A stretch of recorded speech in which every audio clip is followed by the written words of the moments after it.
Welcome once again to the Political Empire. Well, let's get right to it and talk politics. I'm John Bender, politics editor. Later on, we're going to talk to Riverside reporter Alicia Robinson about some interesting news regarding the old rugged cross at the top of Mount Rubidoux.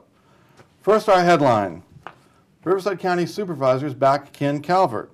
Well, Congressman Ken Calvert has some allies in his potential re-election fight against Jeff Stone, a supervisor.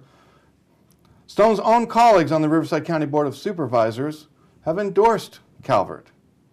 Calvert, a Corona Republican, announced in a news release that the board's other four supervisors like him best. Stone still hasn't decided whether or not to run, but he's been undeterred by these endorsements. He says Calvert is not a true conservative. Alicia, how are you? I'm good. How are you? Good. Let's talk politics. Okay. So I guess three nonprofit groups are joining forces to save the Mount Rubidoux cross at the top of the hill in Riverside. Tell me about this coalition and how they plan to save the cross.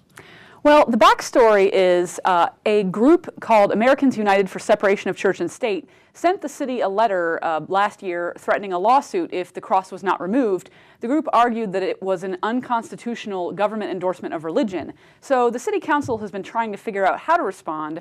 One of the options is that they could put up for sale a small piece of land that contains the cross and open it to any and all bidders. So a coalition of three community groups has joined to try to raise money in order to put in a bid if the council decides on a sale. Now, the groups that are part of this coalition are the Mission Inn Foundation, the Friends of Mount Rubidoux, and the Riverside Land Conservancy. Now, the City Council has not yet decided what they're going to do. That's expected to happen on the January 22nd. Has there been any public meeting on this topic? As a matter of fact, there was. There was a public workshop on Tuesday, January 15th.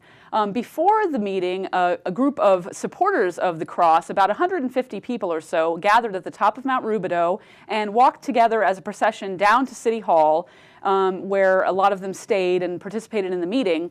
Now, at that meeting, the council did not take a vote on what they're going to do, but they heard from some outside legal counsel about what some of the previous cases were that had many of which had gone all the way to the Supreme Court. What, the Mojave Cross, or which other? That was one of the ones they talked about, and basically the main theme that kind of came out of the attorney's comments was that the law on this issue is a mess, and those were actually the attorney's words, that the Supreme Court has decided these cases based on a number of different principles, and they've never consistently used one.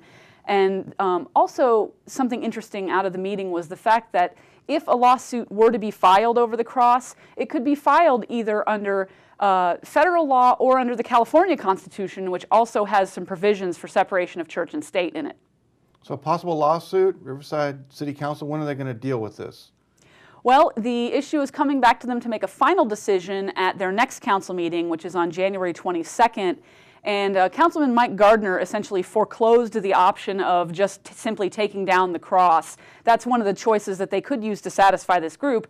But Gardner said at Tuesday's meeting, essentially he felt confident in saying that he did not see the council voting to simply remove the cross. So that pretty much limits their options to either waiting to see if a lawsuit is filed and then defending it, or selling the piece of land with the cross on it in an open sort of a bid. So what do you think? Does the council have the money or the wherewithal to fight this?